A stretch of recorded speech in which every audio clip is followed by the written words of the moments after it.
It's up like a bear in the morning, and maybe you'd like to talk about that or anything else. Let's see. Good morning, you're on the air. Kevin, would you like to hear a true story about faith, hope, inspiration, and love? As long as it doesn't take 5 minutes. Yeah. No, okay. On TV, Wednesday evening, this is a true story. It's made into a movie about a May Lemke who was 51 at the time, and she took a baby 6 months old out of the hospital, which the doctors had given up for not having long to live. And the baby was severely mentally retarded, blind, and had cerebral palsy. She nursed that baby back to health, and after he grew up, they decided to get a piano. And so one night, May Lemke and her husband went to bed, and they heard some music. They thought, well, it must be coming over the radio.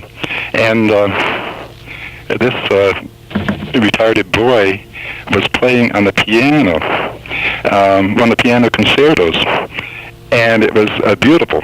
And later on, he played for a benefit performance, and to think that a woman like that had so much love in her heart and care for this baby who seemed to be so hopeless was a great inspiration to me. So another case where infanticide wouldn't have been the appropriate measure, right? No, it wouldn't, no. All right, thank you very much. It never is, of course. It's 15 minutes before 9. 324-1481 is the telephone number. Would like to sound off? Well, this is the program in which you can do just that.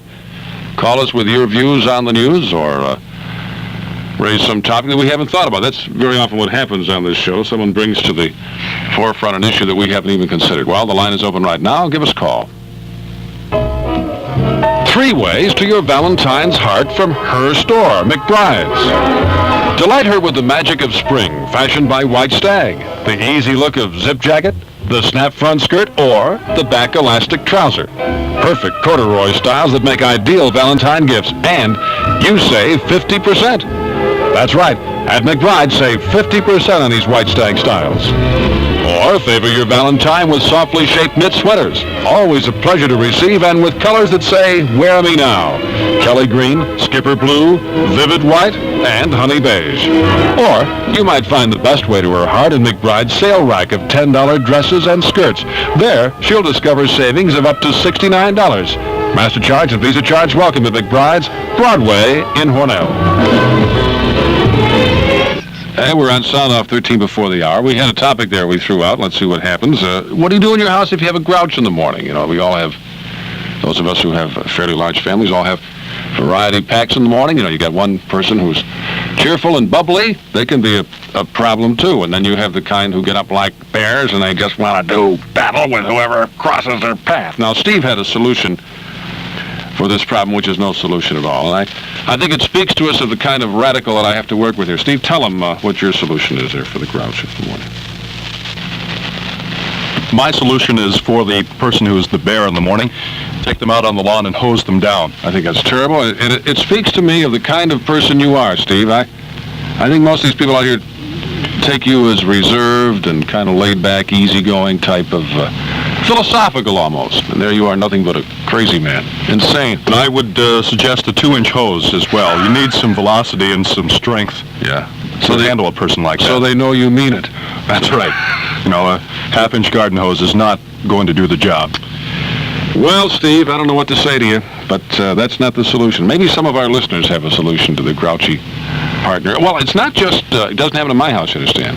I mean, I've read about these. I know your family from one end to the other, and none of them present any problem in the morning, I wouldn't. Right, they're all sweetness and light. Serving champagne at the breakfast table. Oh, yeah, sure. They're all sweetness and light. And the whole thing is, I've read about it, you see, and I identify with what could be a real problem for some poor people. Surely, not I. It's 11 and a half minutes before 9. There are other things. We've got the Russians building up their arms and other people saying, let's disarm. And then the other people who look at that same situation say that it's unconscionable for us to arm when there are so many people who need help here at home. There's a big topic for you if you want to kick that around. Governor Cuomo is getting himself into some hot water with a lot of different people having accepted much aid and financial support from the state's unions. I'm talking about the state workers' unions. He now is suggesting that some of those same party loyal party people rather, get get fired. So that's not going down very well. And yesterday he was met in Buffalo with demonstrators from the State University, students who are upset about the tuition hikes. And at Rochester, pickets upset about the closing of Craig. Met him at the airport there. So he's off to a rather unpopular start in many segments. Maybe you'd like to talk about Governor Cuomo. Perhaps time to kick around the idea of the new term for President Reagan. Should he run for a second term?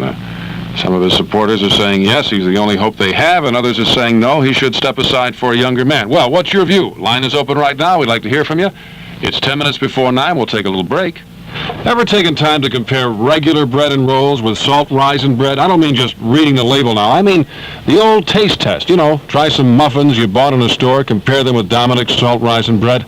Oh, boy, what a difference. The kind of flavor and richness you get with Dominic's salt raisin bread, you can't find anywhere these days except in the small-town bakeries. With Dominic's salt raisin bread, the taste and the flavor is so good, you probably won't even want any jam or marmalade. You won't need it. It tastes that good without it. Dominic's salt raisin bread, in your favorite supermarkets, or right at Dominic's, Erie Avenue in Loader, here in Hornell.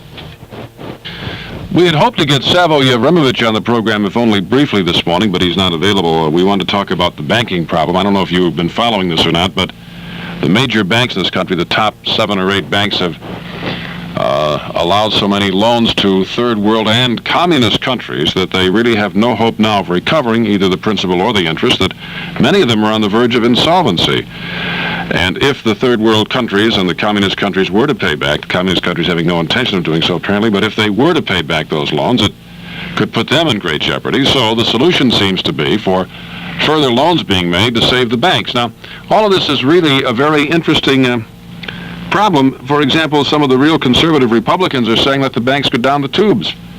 They're supposed to represent the banking interests. At least that's what we were told. And then many of the liberal Democrats are favoring saving the banks. Not sure if I know what their motives are, but it makes a very interesting thing, and I'm sure you're going to be reading more about it. Just in the last few days, I saw an article in Time and then an article in National Review, and then there was a talk show I happened upon the other day in which Pat Buchanan, a former member of the Nixon administration and one of the brighter lights of that era, was on television talking about that same issue. So it's a very, very interesting topic, and we had hoped to have Savo on the air this morning just to kick that around. Now, Steve, what's your solution there? Take out the bankers and turn on a 2.5 inch. Hose them down. Yep. Teach them a lesson, right? Take them out on a cold morning and just say, that's it, guys. That's for lending the money to the commies. I don't know. I saw an article by Jack Kemp last night that was on the editorial page of the Wall Street Journal. He's recommending going further ahead and lending more money and not shutting it off now. And I guess number 1 on the list of countries in trouble is Mexico. They're the one I think that are the most prominent, but Poland is also, and Russia. We lent $30 billion. We didn't. The banks lent $30 billion to Russia, and they have absolutely no hope whatever of getting it back. I think they knew that when they lent it. Why did they do it then? Because if I went down and asked for 200, they would have screened me. Because Caterpillar Tractor was saying things like, we're going to make a big deal here, and would you extend the credit so we can do this? Perhaps. I guess they were also encouraged by the administration to do that. At that time, I think it was the Nixon administration. They encouraged them to make those loans, but now they have no hope of recovering. Then the other side of it that I find interesting, and in which I have no expertise at all, but just, the average American spectator watching all these things, and that is what happens with the price of oil going down and gasoline prices going down. Now, for all these years, we've been told that the reason we're in this terrible situation is because the price of gas went up, right? Went from 40 to 50 to 60 to 70, up $2 a gallon. Now it's coming down, and we were told that's what caused all of our problems. Now, as it starts to drop down everywhere in the world except Hornell, we're being told that that's going to set off another crisis. Have you been following that? Yes, I have. So if the price of gas drops, the OPEC countries will be in trouble, and if they get in trouble, we get in trouble. And we've been told all these years that the reason we're in trouble is because they were making so much money. So, Steve, there's no happy solution, is there? No, there doesn't seem to be. I have an alternative solution for Mexico. I'll write a check and cover the thing this time. It's probably as good as theirs. Is that what your idea is? For Mexico, I'm not willing to do that for everyone. Well, it isn't just Mexico. It's Russia and Yugoslavia, even Romania. I'm not sure if they gave money to Bulgaria or not to hire more KGB agents, but I suppose they did. They gave money to everybody else. It's incredible. Well, it's 6 minutes before 9. We're going to take another break. Be right back with you. Open a time deposit certificate at Monroe Savings Bank now and lock up 11.23% effective yield for 3.5 years. Monroe guarantees your high interest rate for the full term of your time deposit certificate.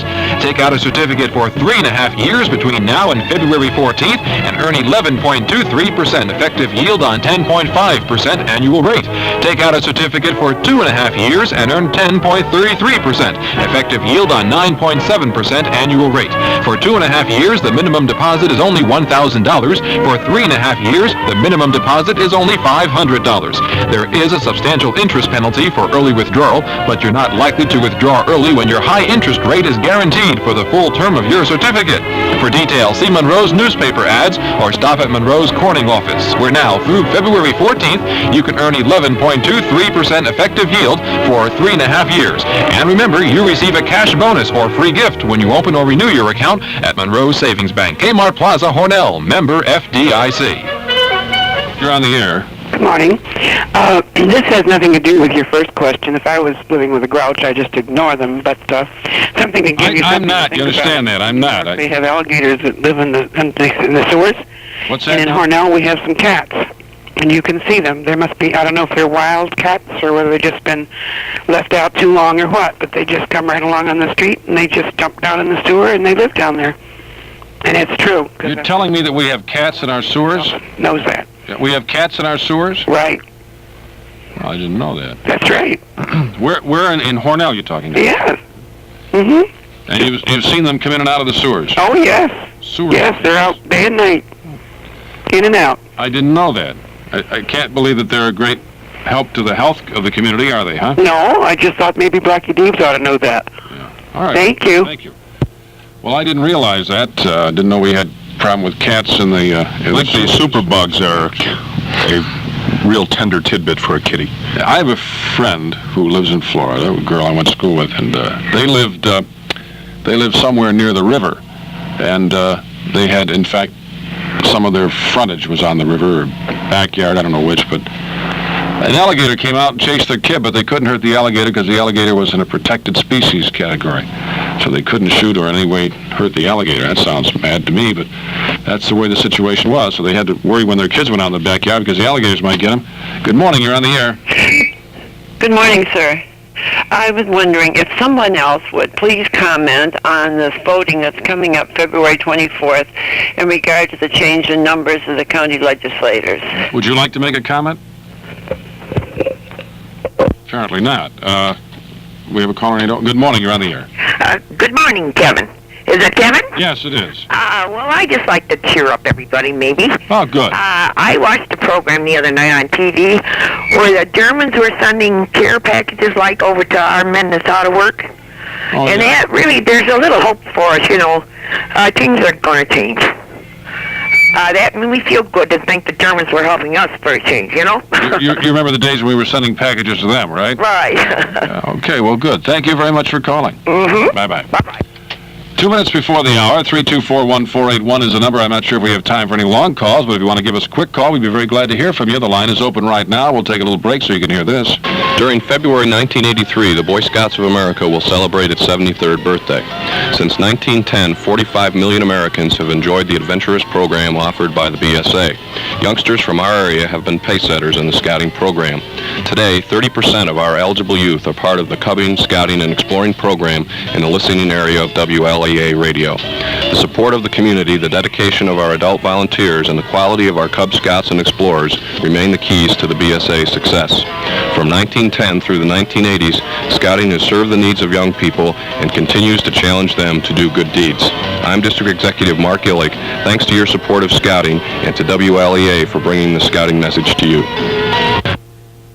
We only have a few seconds. Good morning. You're on the air. Good morning. There's a little paper out in the county called Think Ink. And my husband bought one, and both sides of that issue is stated in there pretty well. If you can find that paper, I believe that it's... You're talking about the voting, the referendum? You're talking about the referendum issue was discussed, yeah. Is that what you're talking about, the referendum? Are you talking to me? Yeah. Can you hear me? I can't hear you on the phone. All I can hear is the radio. Oh, well, I'm here. What was your question? Well, I just said you're saying both sides of the issue, both sides of the referendum issue. Is that it? Yeah. Yes, yes. Okay, our time is up. Thank you for calling. Bye-bye. Well, that's all the time we do have. Ray Diamond will be back with us on Monday talking about how you can plan your own financial future. It's an interesting show, I know, so join us Monday. 1480 WLEA, Hornell, New York.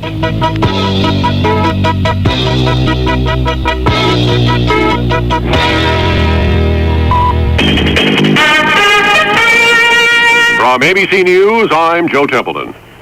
There's some good economic news on this cold, snowy day here in Washington. The Labor Department says wholesale prices dropped 1 full percentage point in January. My colleague Tony Sargent has been going over the figures and has these details. It's the biggest one-month drop on record, and those records date back to 1947. Energy prices were the main cause, especially a drop of nearly 10% in home heating oil. Oil demand was already down because of the recession, and up to the time these prices were measured, the winter had been far milder than usual, so prices had to fall. Gasoline and natural gas were both down about 3% at wholesale. The cost of foods ready for delivery to grocers declined a little during January. All this should keep consumer price rises moderate for a while. If we get a sharper than expected economic recovery this year, some wholesale prices would turn up again fairly soon. Tony Sargent, ABC News, Washington. Analysts already note higher prices for metals, lumber, and other building materials. I'll have more after this. If you can appreciate the texture of silk and cashmere, the difference between an original and a replica. You're a Western holder. If you're turned off by sameness and the world of imitations, replicas, and lookalikes. You're a Western man. If you welcome new ideas, new friends, new business associates, and yet relish those quiet moments to yourself. You're a Western woman. If you think each hotel should be a classic in itself, exciting, in the center of everything. Moving on, moving up, you're a Western man. When you go anywhere or do anything, it's always first class. And the Western Hotel is your kind of place, with first-class service everywhere you turn. First class, worldwide, Western Hotel. Las Brisas is the Western Hotel in Acapulco. For reservations, call your travel agent or Western Hotel. The Northeast is getting blanketed with a big winter snowstorm, 1 to 2 inches an hour coming down here in Washington with at least a foot expected. Roanoke, Virginia has 15 inches on the ground and may get 5 more. Officials there say they can't handle it. Ariel Sharon has bowed to pressure and resigned as Israel's defense minister. The Begin government says Sharon's resignation becomes effective on Monday.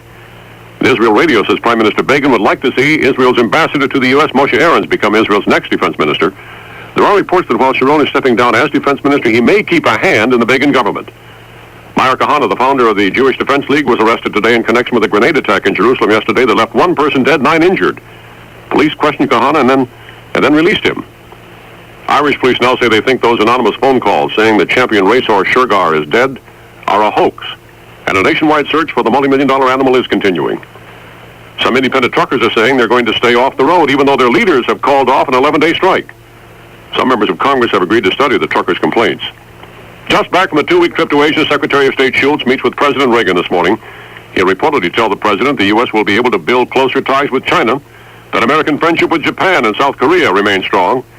China's foreign minister agrees with Secretary of State Schultz that the secretary's recent trip was both friendly and useful, but says future relations between the two countries depend on U.S. arms sales to Taiwan.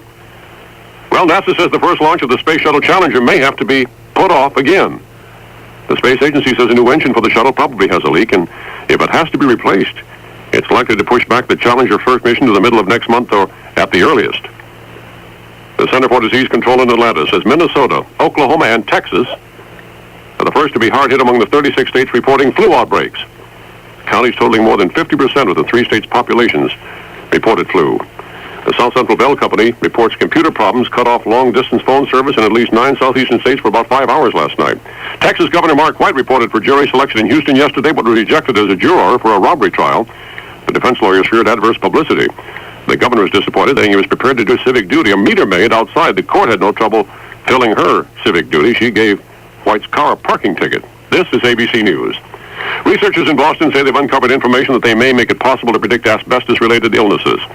Researchers say the unusually high cancer rate among people who have worked with asbestos may be due to a breakdown in their natural defense against the disease. Doctors found an imbalance in the disease-fighting immune system among workers who had been exposed to asbestos for many years. The study found asbestos workers who were tested had lower than usual amounts of a kind of disease-fighting white blood cell. The longer they worked with asbestos, the greater the deficiency. For the ABC Information Network, I'm Joe Templeton.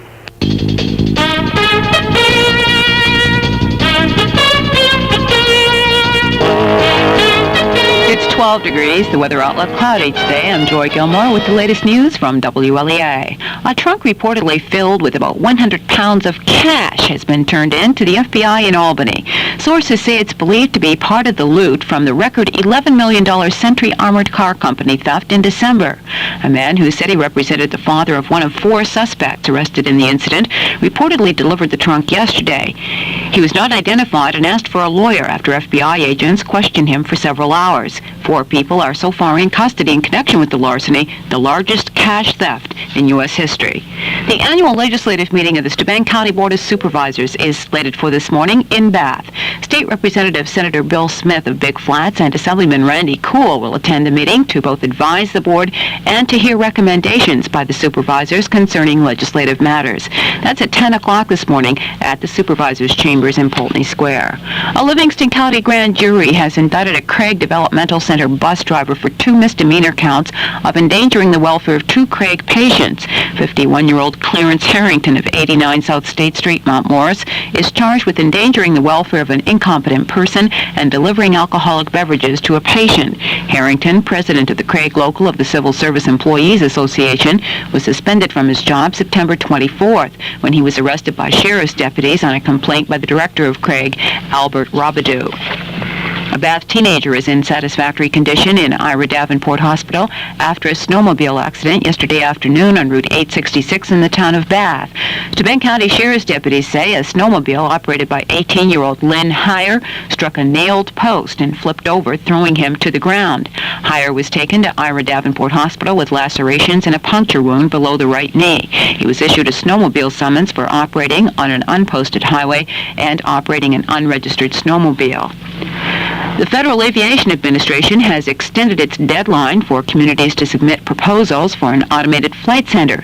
The proposed center would serve 24 counties in western New York and 14 in western Pennsylvania. The Hornell Industrial Development Agency is one of many communities expected to make a bid for the center.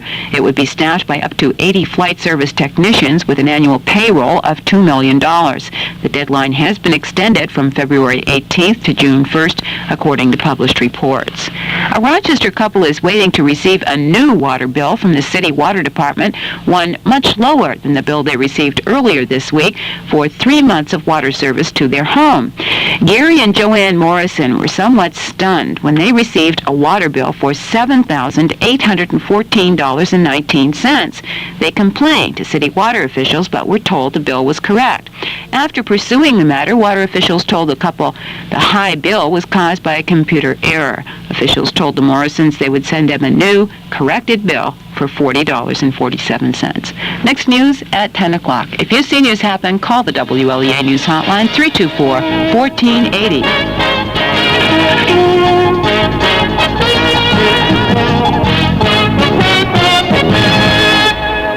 When you buy bread, shampoo, or socks and you're not satisfied, the next time you just buy another brand or go to another store. Not so with carpet or vinyl flooring. Big investments you'll be living with for years to come.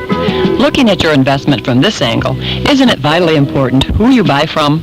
I mean the man himself. Shouldn't you be doing business with a man who says right up front, this is an inexpensive carpet with a life expectancy of 5 to 7 years, rather than being led to believe you've made a lifetime investment? Shouldn't you be doing business with a man who sells you the right product at the right price, provides expert installation, service before, during, and after the sale? Shouldn't you be doing business with John Mullen, Mullen Carpets of Elmond? Mullen Carpets, now in their spacious new designer showrooms at Main and School Streets in Elmond. That's the former Gunlock Upholstery location.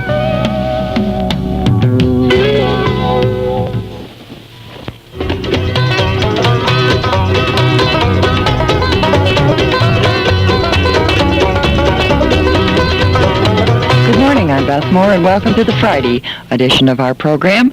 Kind of a nothing sort of day outside our window here on Ashbaugh Hill. No rain, no snow, no wind, no clouds. A nothing sort of morning. Not too sure what the weather's going to be this weekend. I was watching the weather on television last night after the 11 o'clock news, and their guess is that we may get a little bit more snow from this storm that's going up the East Coast as compared to what our national weather forecast said this morning, so I guess we'll just have to wait and see.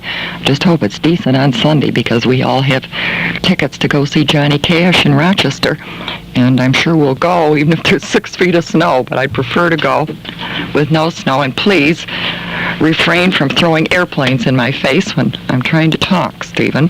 Thank you. Get back in your cage. Well, John has today off, all the county employees. I don't know if the state employees are off today or not, but they are. He's home splitting. Well, when I left, he was still in bed with the cat. They were both still in bed, but I believe his agenda calls for splitting and stacking and rearranging wood this morning, and he had a little run-in with the cat last night. Kind of tickled me. I tried not to laugh out loud, but I'm always hollering about that the cat won't go outdoors for me, and he runs away and hides on me. And so last night, John decided it was time for the cat to go out. The cat took off flying right up the stairs, and John right after him, and it came back down the stairs, and I knew something was going on, or something was happening, but I didn't know what. And the air started turning blue, and it seems like when he picked the cat up to bring him back downstairs, the cat reached out and scratched him on the chin.